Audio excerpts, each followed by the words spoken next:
Hello! Welcome back to Wildnilla. This is Chris. And this is Brandon. And we want to first apologize that we haven't had any podcasts lately. It's kind of our fault, but kind of not. But we did a couple of podcasts, but they sounded like crap. So I bought some new equipment, and we're trying it out, and hopefully it sounds a lot better than what they were. So we apologize for the kind of not being here, but we've been here, and you just couldn't hear us. So, yeah, we should have. Everything's going to start getting better. Quality's going to go up. So, quality-wise, and since he's here helping out with the podcast, it's going to be a lot better overall, anyways. So, all right, we're going to I'm going to now talk about some news. Blizzard is changing the zoning location in classic Naxxramas to lower entrance platform. So I want to read their post. Hey y'all, the behavior of being teleported directly to Frostworm Lair once all four wings are cleared is technically not a bug. This is the behavior that existed in the original game. However, we have decided this is worth changing in an upcoming hotfix. Zoning into Naxxramas will now place you on the lower entrance platform, avoiding the teleport into Frostworm Lair until you walk to the upper platform. In keeping with the theme of the raid, however, there will still be no natural exit from Frostworm's Lair. Naxxramas is, among other things, a magical prison from which escape is difficult for both physical and psychic reasons. One does not simply walk out of Naxxramas. In order to escape from Naxxramas, you'll require the aid of powerful sorcery available from mages, warlocks, or your local innkeeper. So once you have exited, returning will start you in the lower four wings. If you don't remember, it's always been that way. Once you got into Naxxramas, you couldn't get out. If you wanted to get out, you either had to hearth, or you always had to have a mage get you out. It's always been that way. Oh, you didn't run old school. Hey, my bad. You weren't good enough. Oh, taking shots, are we? Okay. Alright, now, we're going to talk about Omen again. Of course, y'all don't know we're talking about it again, but we did it in the past podcast, and y'all didn't get it to hear it because it sucked. Alright, so Omen. This is a tank's or other DPS's best friend, because you want to know if you're going to out-threat the tank. Out-threat the tank. And the tank wants to know if they're holding aggro really good. So basically, enemies in WoW decide who to attack by deciding who's the most threatening based on the abilities you use. So what Omen does is providing accurate values of your group's relative threat level on individual enemies, so that you can see if you're in danger of pulling aggro, or if you're on the next snack list. Let's see, I use Omen quite a bit for everything. This is critical in raids, where only tanks can survive aggro, but is useful for any multiplayer situation. So, like I said before, y'all didn't hear, but opening up with Pyroblast with mages, not a good idea, because you will out-threat the tank. Yeah, he likes to do that. Yeah, I used to do it all the time in Karazhan. Chris had a lot of fun. Yeah. Just decided, no, I'm going to open up with Pyroblast and kill everybody. Yeah. Well, no, it would just kill me and then go back to the tank. Yeah. Well, depending on who was. But I didn't have my awesome DPS, so, everybody would wipe after that. Cause, yeah. They didn't have my DPS. We've let him stay dead a couple times, guys. Oh, yeah. Well, I deserved it. I'm not going to say I did it on purpose a couple times just so I could, go outside and smoke a cigarette or nothing. Yes, he did. Alright, that is the mod of the week or whatever. Now we're going to talk about... That would be add-on of the week. Add-on. Whatever. Add-on mod, whatever. Now we're going to talk about Paladin. So, they're Alliance-only class. And dwarves and humans are the only ones allowed to be a Paladin. And if you look on the screen, I'm a human Paladin. Gredic was my first toon name. that was a Paladin. I had leveled up a Paladin from like 1 to 12 or something like that. Then me and a buddy of mine decided we would play other classes. So we went to Mage and Warlock. So my first tune I leveled up to 60 and then 70 was a Mage. But we're not here to talk about mages, so we're going to keep talking about my Paladin. Hey, guess what, guys? I've never played a Paladin. Actually, yeah, you did in retail. A little bit. I have proof from level 50 to 51. Oh. Yeah, maybe. I've dabbled with Paladins, but I've never actually played one. How are you? See you later. So most of the podcast, I'll give my insights on this one when I can, but most of what about Paladins is going to be done by him because he knows a lot more about Paladins than I do. Now, Paladins are almost like Druids where they can be Hybrid classes. a hybrid class like healing, tank, and DPS. The only difference is Paladins cannot do ranged DPS. They are right there in your face DPS. And they can use one-handed, two-handed axes, one- and two-handed maces, one- and two-handed swords, polearms, shields, and offhand items. They start off using mail, and then at level 40 they can switch to using plate. They can also use leather and cloth, and if they are a healing class, they will probably take your cloth. I've seen some Paladins use a lot of cloth. I mean, they don't get the buff from using all mail or all plate, but Paladins themselves, this is something I do know. The reason that some Paladins will use cloth is because a Paladin gets crit off of int, like a certain amount of, I think it's 30, roughly like 39 points of intelligence give you 1 point of crit in Classic. So compared to all other classes that use intelligence, they have to have something like 59 or 60 points of intelligence to get one crit. A Paladin's is half of everybody else's. So they will, if it's a healing Paladin, they will take your cloth because they want that intelligence in order to get those crits for their heals. That's just some more of that insight that I'd like to give you guys from being an older player and knowing some of the older things in the game that some of you guys may not know. Plus, I've been doing a lot of work with some of the guys in hardcore, and there's one guy that does a lot of number crunching, and he's been helping me do a lot of number crunching and things. So hopefully I can bring you guys some more of that information in the future as well. That would be awesome. Now, some of the pros, they are one of the only melee classes that can self-heal and self-buff. Now, some of the cons, they're alliance only. Like all melee characters, they are highly gear dependent and can be challenging to level because they don't hit too hard,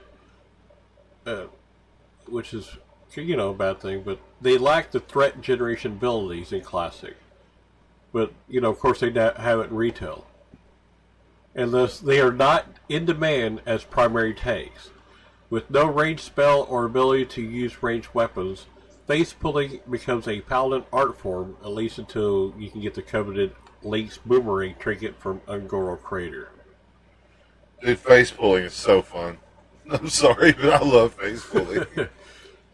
Now, Paladins are one of two classes that gets a free mount at level 40, the Summon Warhorse. But the level 60 version, the Summon Charger, involves a questline, gold, and farm materials, some of which you may need to bargain with other players to obtain, but possibly cheaper than buying a typical level 60 mount. Now, the ease of leveling is really slow, very tedious to level solo. Grouping and leveling through dungeons is your best bet. The farming potential, Paladins don't make great farmers as they lack the good AoE abilities. Y'all can't grow stuff. Now, the dungeon raid demand, well, Paladins can be good dungeon tanks and healers, so they will be in demand for those roles. However, in raids, their numbers and roles are usually limited. Their most valuable role in raids is the blessings, auras, and healing. So many paladins end up wearing healing-related cloth items in their raid sets as they serve healing and buffing support roles. Greater Blessing of Salvation is a notable blessing, providing stronger threat reduction than the Horde equivalent Tranquil Air Totem. Most raid strategies recommend no more than 4 paladins, and almost always holy as paladin talents are extremely flexible, allowing holy paladins to spec into improved blessings easily. And then the PvP side of it, paladins are incredibly durable and powerful healers in WoW Classic.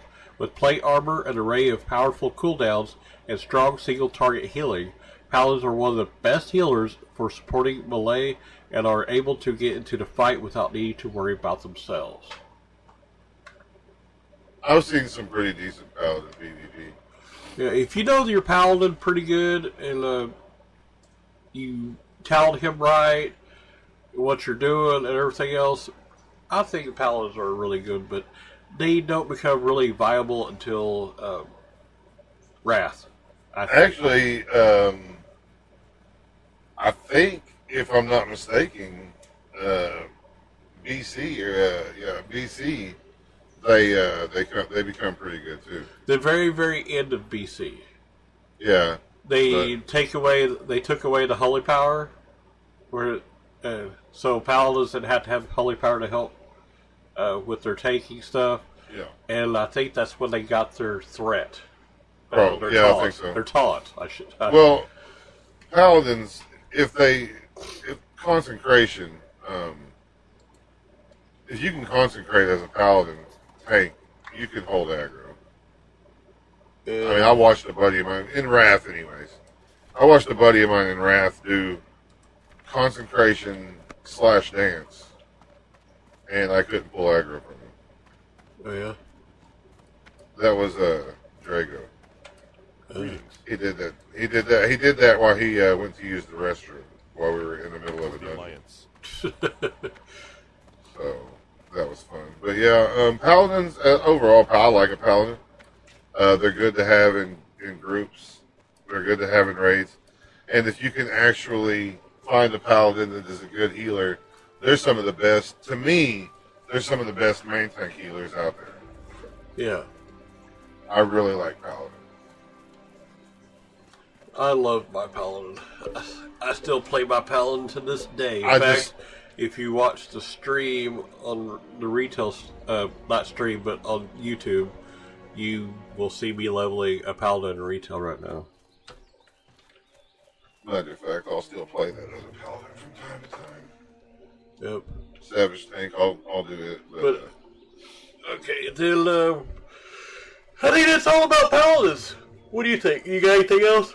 No, I think that's. You think you'll ever make a paladin on Classic? I have one. No. It's a duo with you. Really? Priest paladin combo. Oh, we need to play those sometime. All right, now we're going to talk about Shadowfang Keep. I like it. It's considered to be in Horde territory because of the undead in Tristful Glades. The undead start right here in Death Knell Valley. Or Death Knell. And then they go to Brill, and then here's Undercity. That's a major Horde town. And then we'll say, well, like 10, 12, they go, 10 to 20, they go to Silver Pine. And they start up here, they quest down, all the way down, and then they can go to Shadowfang Keep right here. If you're watching the video, it's right here. Yeah.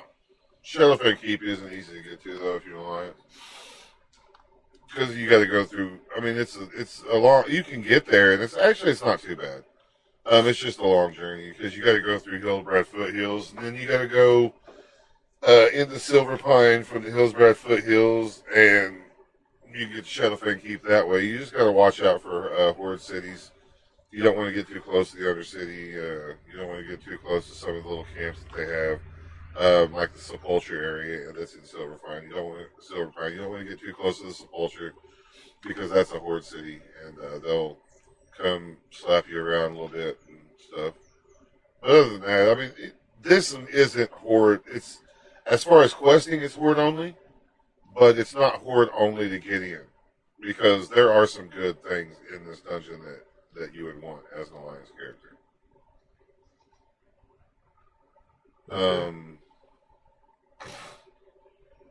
As he stated, it's a, what is it, 10 to 20? Or no, it's a 10 to the dungeon's area is 15, 10 to 20. No, the dungeon's what, 15 to 20?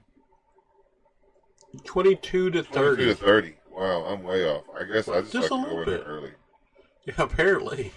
I do. The I've been area there is way lower. Is 10 to 20 for Horde.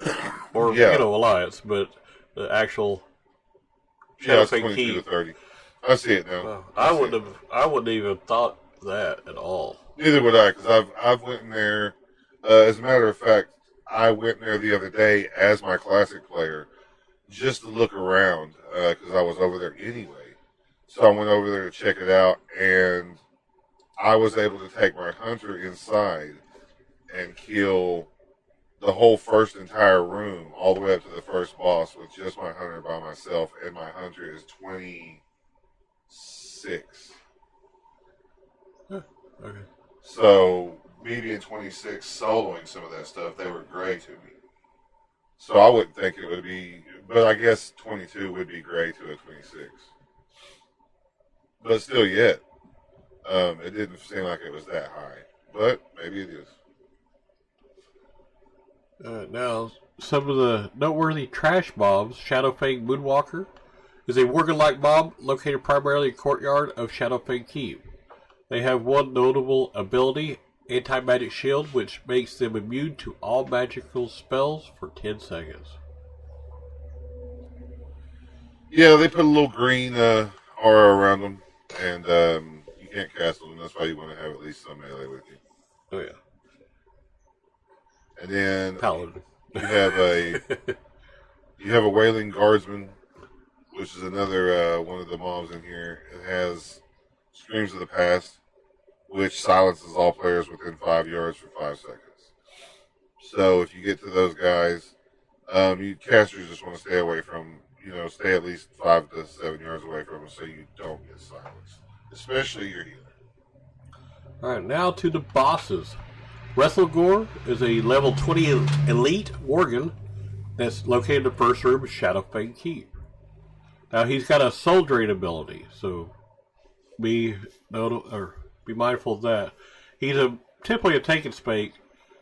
His ability soul drain is negligible.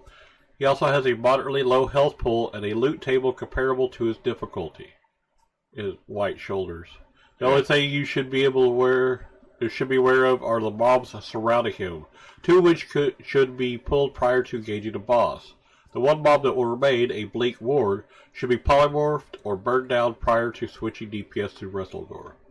Now, the shoulders I said are in leather shoulder piece. No stats, nothing or whatever. It's just a white piece. The next boss actually is, to me, they're optional.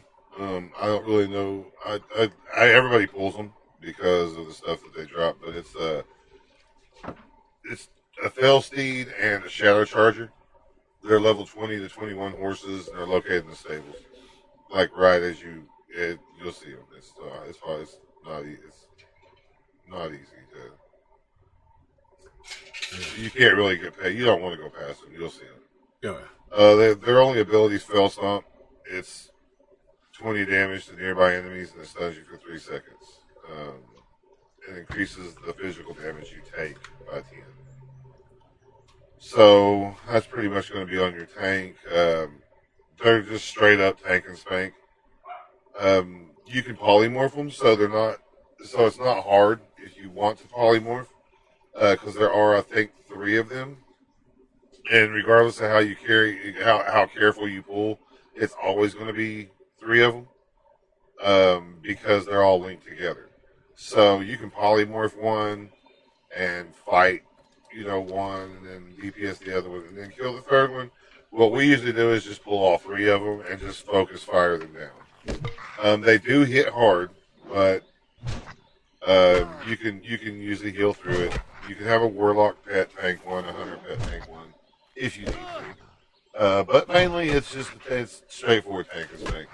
Now the drop, as far as loot, the reason that people kill them is for the 10 slot bag that they drop. They drop a Fellsteed saddlebag. And if you're anything like me when you're playing classic, bags are a huge thing. So that's why you want to pull them for that. Alright, then, right after that, you kind of go up a little bit of ramp, you turn to the left, and Razor Claw the Butcher's in there. He's a level 22 Elite Worgen that's located in the kitchen. His ability is Butcher Drain.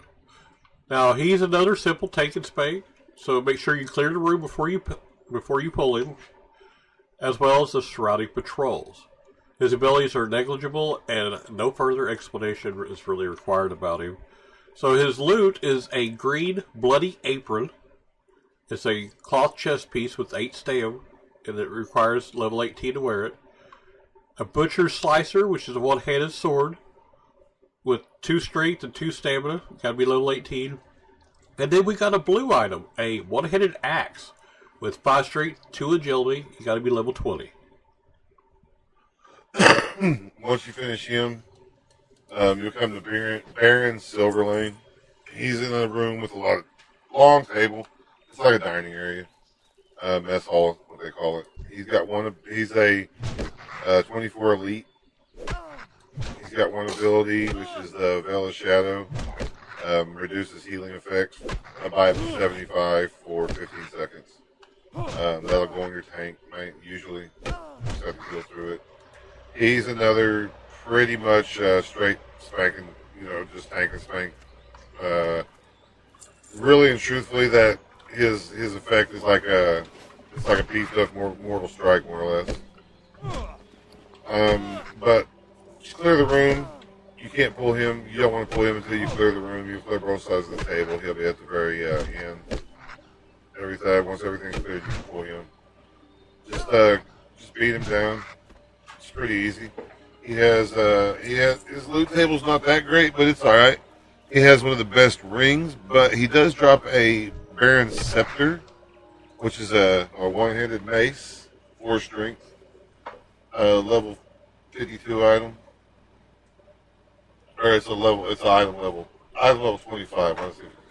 Item level 25, but you only got to be 20 to use it. And then he's got Silverlane's Family Seal, which is a 7 strength, 3 stamina ring, blue. And it requires you to be level 21. So if you're the Alliance and you've got Seal of Ren, and then you come in here and get this as a melee class, you're set for a while. Those 2 rings right there will do you great for a long time. Alright, and then after you do that, you go up, I think 2 sets of steps, killing trash as you go. And then you'll walk into a room, and Commander Springvale is in there. He's a level 24 elite human, and his abilities are Hammer of Justice and Holy Light. He's a paladin. Now he's flanked by 2 mobs that will pull with him. So the first is a Haunted Servitor, which should be burned down quickly. The second is a Wailing Guardsman, which would pull by either a Hunter or Warlock pet away from the group, as it can cast an AoE silence that can potentially wipe the party. So make sure to prioritize Springvale after the servitor is killed and interrupt his healing spells. Once he's down, take out the Guardsman, who again should be taken off to the side by either a pet or possibly a warrior druid off tank. So his loot, Arch War Axe is a green level item, is a 2-headed axe with 6 strength and 6 stamina, gotta be level 21. And then a blue item, a offhand shield. So here you go for tank or a shaman healing, because it's got 3 spirit. It's also got 6 strength and 3 stam. Gotta be level 23. The 3 spirit will also let you gain hit points faster as a tank. Oh yeah, I forgot about that. While in and out of combat, so it's good for tanking or healing, either one. Yeah. Okay. After fighting him, you'll come to Odo the Blind Watcher. He is level 24 Worgen, and he is in the. I guess he's in some hay. It's just a small room. He's got bats with him. You really have to worry about those because he has Howling Rage, but the bats are the bad thing because they engage once you pull him, no matter what. They have a disarm and a cleave ability, and the bats will disarm you, and then you can't hit the boss, and then you can't have rage, and then the boss runs around killing everybody. So you really and truthfully, you do want to try to CC the bats if you can. You want to polymorph one, and you want to let your tank get as much threat as possible before you go off on the boss. I was the only one that got tongue-tied. Huh? I thought I was the only one that got tongue-tied. Right. Personally, I would kill both bats before I kill the boss and just let the boss kind of beat on the tank because he doesn't hit hard enough to really make the boss have to worry or make the tank have to worry. But if you polymorph one, you kill one and then kill him, you should be fine. He does drop 2 pieces of gear. He either drops a green leather waist piece, which is 49 armor, 5 int, 3 stamina, or he drops one of the greatest healing staffs in the game, the greatest caster staff for this level.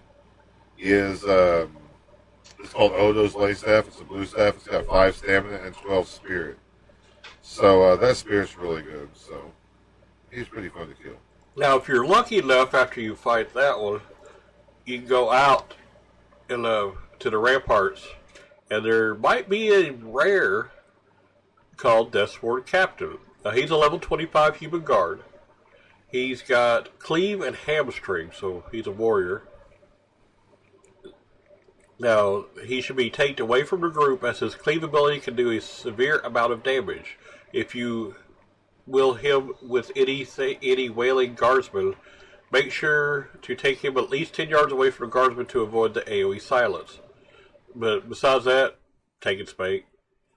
Now, his loot is a green item, Haunting Blade, it's a 2-handed sword with 9 spirit, gotta be level 21.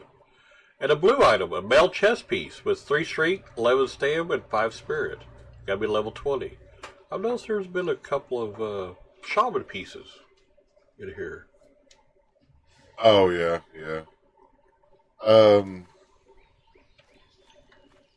After the rare, if you don't find him, I've seen him here and there, but not all the time. You run into Fenris the Devourer. He's level 25 elite warg, and he's in the library. He has one ability, which is Toxic Saliva. It's 17 nature damage to someone, and it drains 20 mana every 6 seconds. And it's 17 nature damage every 6 seconds.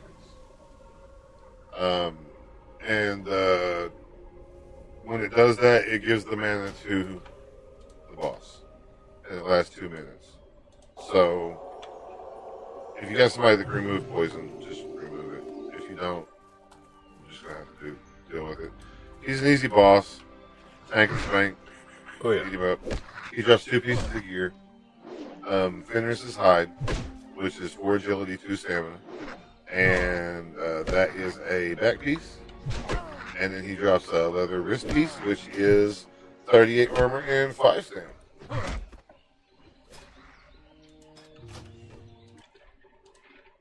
Sorry. Alright, after that is the Wolf Master Nandos. He's a level 25 elite worgen located in the penultimate room. And he's got abilities called Call Bleak Warg, Call Lupine Warrior, and Call Slavering Warg. Now, 4 wargs circle Nandos in a bar-like room, so make sure to kill all wargs before engaging him. If you pull the wargs alongside him, make sure to kill them first before transitioning back to Nandos. He will summon wargs periodically throughout the fight. Make sure to kill them instantly before switching back to Nandos. This fight is all about prioritizing ads first, so if you can do that, you'll be fine. Now, he drops a great item, a back piece called Wolfmaster Cape with 4 agility, 2 stamina. You gotta be level 22 to wear it. And then a cloth shoulder piece. It's a blue item. It's got 2 agility, 10 int, and 3 spirit. It's level 23 to wear it. Alright. After killing all of those, you can definitely explain this fight a lot better than me. You get to Archmage Aragal. He's a level 26 mage. He's in the final room. He is the last boss. He has some nasty abilities. We'll want to go through them. He has 4 abilities. He has Aragal's Curse, which turns somebody in the group into a glutton and then enslaves them for 10 seconds. You don't want that to happen to your tank, your healer especially. He has Shadow Port, and he'll just port to a random spot in the room. Thunder Shock, it does 64 to 86 nature damage. And it stuns you for 5 seconds, and that's to nearby enemies. And he has Void Bolt, and it's pretty much just it's shadow damage. Does 925 to 1075 damage. You can't range it, so you're gonna get hit by it. All right, so the strategy for this guy is it's simple if you've done it before. The Alliance. It's hard, but I'll explain it to you. Okay, so what you do is when you walk into the room, there's going to be a little ledge that you're standing on. It's going to have stairways that go down. You're going to go down the stairs. In there's some things that you got to kill. I can't remember what they're called. They're big. They look like a gluttonous oozes is what they look like. You're just going to go in there and kill those guys real quick. Then what you do, the reason that the fight is tough is because of his teleporting. Yeah. So, yeah, I mean, and it's his Void Bolt does massive amounts of damage. So that's one of the, that's what makes this fight hard. It's like a mage. He teleports away from everybody and starts throwing stuff at them. Yeah. So what you want to do is all of your ranged DPS, you want them to stand on the platform that when you enter the room, you want them to stand right there. All of your DPS will be able to hit him from right there. No matter where he goes in the room, you'll be able to hit him from right there as long as you're standing at the edge where you can see. And you'll notice when you walk in, it's not like it's a little platform there that you stand on. All your melee DPS need to stand there as well, because when he teleports, he's going to teleport pretty much to your location or close to you. If he doesn't teleport up there, you just want to drop down into the room when he gets down there to kill him. But your melee DPS are going to stand right there as well. That way they're not trying to chase him around and everywhere and getting LOS for the healer or line of sighted by the healer, and then the healer can't see to heal you. So you don't want your healer doing that. Really and truthfully, like I said, if you stay right there on that first ledge, your tank goes over and pulls him, then everything will be just fine. As a matter of fact, your tank could probably shoot him with something from right where he's at, and he's going to cast his little stupid shadow bolt a couple times. You heal through it, and then he's going to teleport. And when he teleports, then at that time your tank can either jump down where he's at, or he's going to be right there in your face, and your tank can sit there and fight him from right there. It's a really simple fight. As long as you like I said, as long as all your melee as long as all your DPS stay right when you walk into the room, if they stay on that platform, it's really easy. You won't get LOS. The reason you want to do that and the reason you want to kill him is because of his gear. His gear is sick. He's got the Robes of Aragal, which are 46, a blue item, 46 armor, 3 agility, 9 intellect, 5 stamina, and 10 spirit. It's great. It's all around probably it's a great chess piece, and that's a caster's dream. Oh yeah, it sure is. If you have a paladin is going to steal that from you if they are a healer. Belt of Aragal is a cloth piece. It's waist, 26 armor, 2 agility, 10 intellect, and 3 spirit. Again, he is a mage that you're fighting, so he's going to drop mainly mage gear. And then he also drops a weapon, which is a dagger. It's one-handed. It is 18.33 damage per second, 1.8 speed dagger. It's not bad. but the chance on hit, it blasts the target for 35 damage. So you can fire damage. So you can just be sitting there fighting, and all of a sudden, boom, 35 damage comes out from this meteor. And if you're a rogue attacking with that fast, you have a chance for 35 damage to come out every hit. So it can get pretty nasty. You can do quite a bit of damage with it. So yeah, that's all of the bosses in their loot. There are some BOEs that drop out of there as well. A lot of BOEs. We're not going to go through them. I'm going to tell you the best one just because I don't care. I like to tell people. Shadowfang? Nope. Assassin's Blade. If you want to make a level 19 twink rogue, get Assassin's Blade. It's 3 strength, 4 agility. It's the best weapon, hands down, for a level 19 twink. Because it is level 19 requirement. 3 strength, 4 agility is the best item in the game as far as if you want to make a twink. Just hands down, best weapon. Get 2 of them, and you're unstoppable. Now some of these BOE are level 17 or 16, all the way up to 20. So if you're tweaking out, you don't want to do 20 because you can't wear it or higher. So, but you can't turn off XP in the classic, so you got to watch out if you want to run this and get the gear. So. You can, but do I don't think PvP. I don't think doing battlegrounds and stuff. No. I'm just saying running this dungeon to get the gear. Oh yeah, that's why you want to have that. Well, it's a bind on equip, so you can have another character come in here and run it. Well, why is the gear so low when it's level 22 to 30 dungeon? I don't know. That's what I've always wondered. That's why I said I didn't understand it. Yeah, I don't understand either. If it's all the way from level 16 to 22 or whatever, or what was that last one? I think it was 24. 1 second.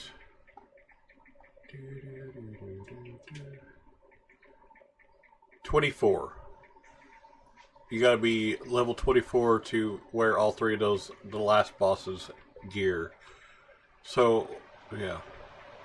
I don't know. You can probably go in there before 22, apparently. So, you don't want to go in there at 22 or higher to get level 16 gear. I don't know.